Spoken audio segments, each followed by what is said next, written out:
ओम पशुपति नाथाय नमः। हर हर महादेव। नमस्कार दोस्तों, आज की वीडियो में मैं बात करूंगी पशुपति व्रत में की जाने वाली 8 गलतियों के बारे में, पशुपति व्रत के 8 दोषों के बारे में।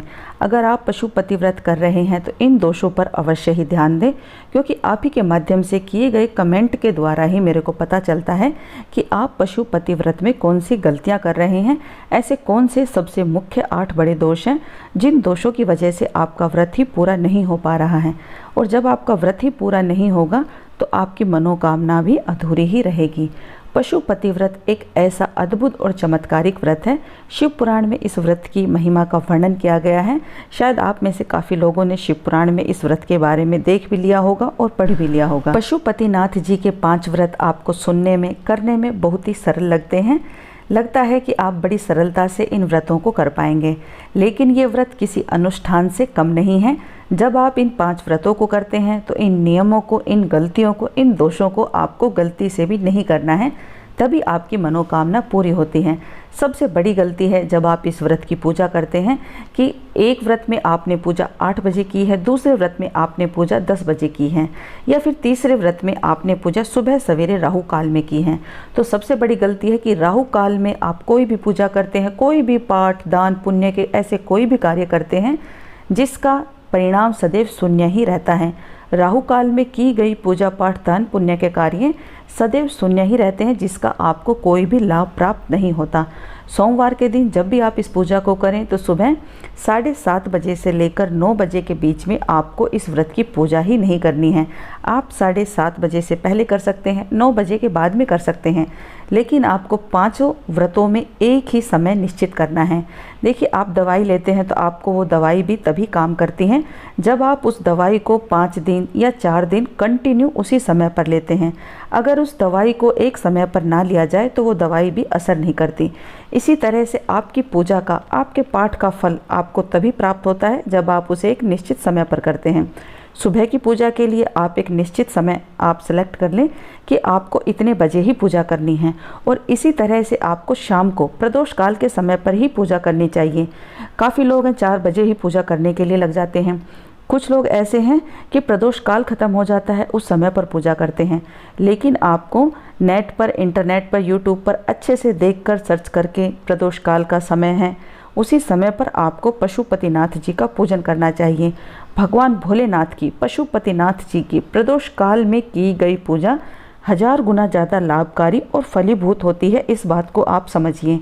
दोनों समय पर आपको एक समय पर ही पूजा करनी है, जो आप एक निश्चित समय सेलेक्ट करते हैं, और फिर देखिए कैसे आपकी मनोकामनाएं पूरी नहीं होती। दूसरी बड़ी गलती, दूसरा सबसे बड़ा दोष, मैंने कई वीडियो में आपको बताया है कि पशुपतिनाथ व्रत की पूजा में आपको सुबह शाम वही थाली रखनी है जिस थाली में आप सुबह सवेरे पूजा करोगे। लेकिन काफ़ी लोग यह गलतियां कर देते हैं कि सुबह पूजा करने के बाद उस थाली को धोकर साफ करके रखते हैं और शाम के समय उसी थाली में दोबारा से संपूर्ण पूजन सामग्री को रखते हैं। सुबह सवेरे जब आप पूजा करने के लिए जाएं तो उस समय आपको इतनी सामग्री अवश्य ही रख लेनी चाहिए कि शाम के समय पर भी उस सामग्री से आप पूजा कर पाएँ। फल फूल हैं वो मुरझा जाते हैं, खराब हो जाते हैं। पंचामृत है, गर्मी का समय है, पंचामृत भी शाम तक रखा हुआ खराब हो जाता है। फल फूल और पंचामृत ये सामग्री आपको सुबह पूजा की थाली में बचाकर ही नहीं लानी, क्योंकि शाम के समय आप मुरझाए हुए फूल, पत्तियाँ या खराब हुआ पंचामृत आप शिवलिंग पर अर्पित करेंगे तो आपको कोई ना कोई दोष अवश्य लगेगा। तो इसलिए आप इस बात को अवश्य ही ध्यान में रखें। शाम के समय उसी थाली में केवल आप 6 दीपक, भोग प्रसाद और संभव हो तो 1 लोटा जल ही ले जाएं। अगर आपने पंचामृत से सुबह भगवान पशुपतिनाथ जी का अभिषेक कर दिया है तो शाम के समय पंचामृत बनाने की आपको कोई आवश्यकता नहीं है। अगर संभव है आपके पास दूध, दही, घी, शहद, शक्कर, ये 5 चीज़ ताज़ा, तो आप शाम के समय पर भी, प्रदोष काल के समय पर भगवान पशुपतिनाथ जी का पंचामृत से अभिषेक कर सकते हैं।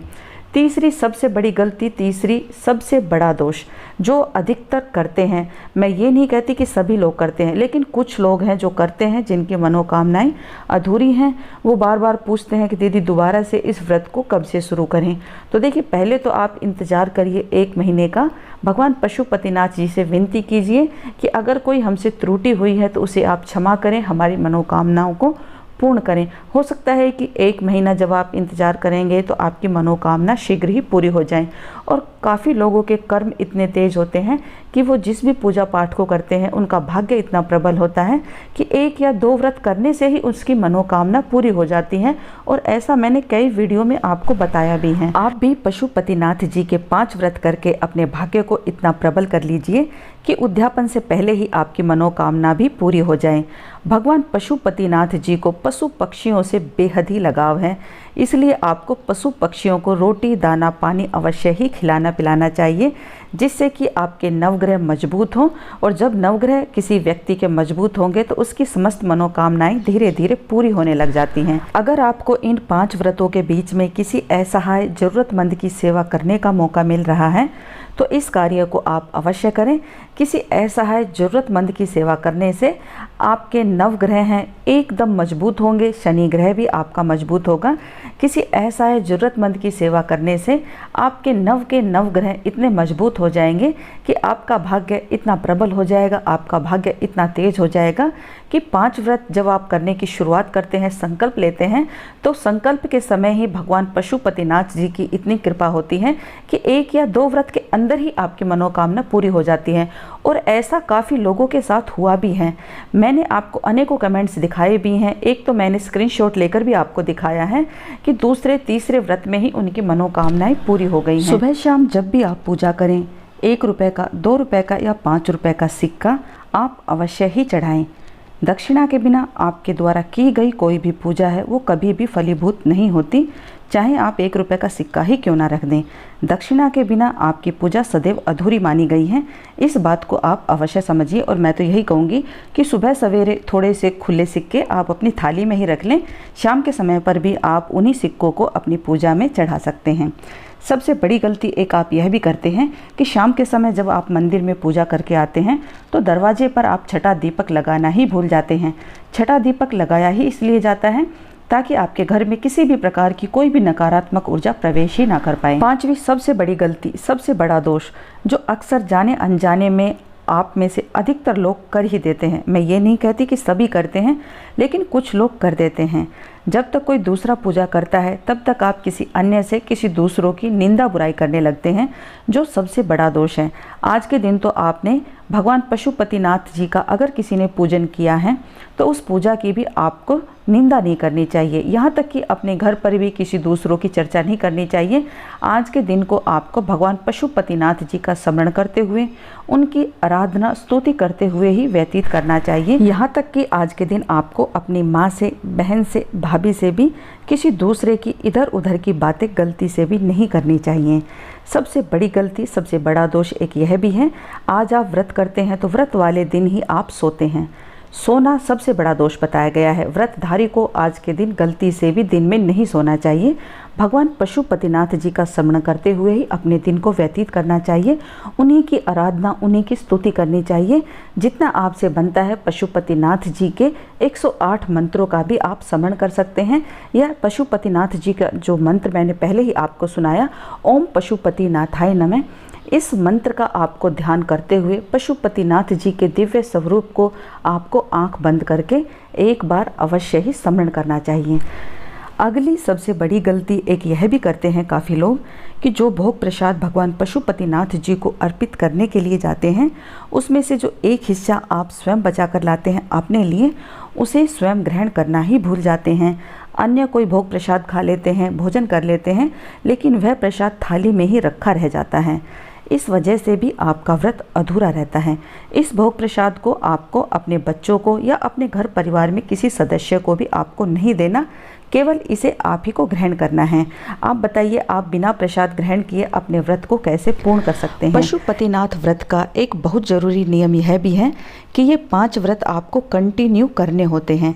यहाँ तक कि महिलाओं को, लड़कियों को पीरियड्स के समय पर भी इस व्रत को मानसिक रूप से रखने की सलाह दी जाती है। इस व्रत को आपको 5 व्रतों की गिनती में नहीं लेना है। पुरुष हैं, लड़के हैं, इन 5 व्रतों को निर्विघ्न पूरा कर पाते हैं।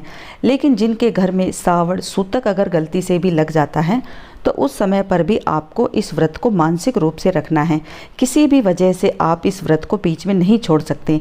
अगर 5 व्रतों के बीच में सोमवार के दिन ही आपको कहीं जाना पड़े तब भी आपको इस व्रत को मानसिक रूप से जरूर रखना है। आपको किसी भी वजह से इस व्रत को बीच में नहीं छोड़ना है, तभी आपके 5 व्रत पूर्ण होंगे और आपकी मनोकामना भी पूरी होगी। कुछ लोग गलती कर देते हैं कि इस व्रत को पीरियड्स में छोड़ देते हैं। कुछ ऐसे हैं कि सोमवार के दिन अगर कहीं जाना हो तब छोड़ देते हैं। श्रावण सूतक में इस व्रत को छोड़ देते हैं, जिससे कि आपके व्रत ही पूर्ण ही नहीं होते, तो आपकी मनोकामनाएं कैसे पूर्ण होंगी। आशा करती हूँ कि इस संपूर्ण जानकारी से आपको लाभ अवश्य मिलेगा। अगर आपको यह संपूर्ण जानकारी पसंद आए तो मेरा आप सभी से अनुरोध है कि इस वीडियो को लाइक और मेरे चैनल को सब्सक्राइब जरूर करें। वीडियो देखने के लिए आप सभी का बहुत बहुत धन्यवाद। हर हर महादेव।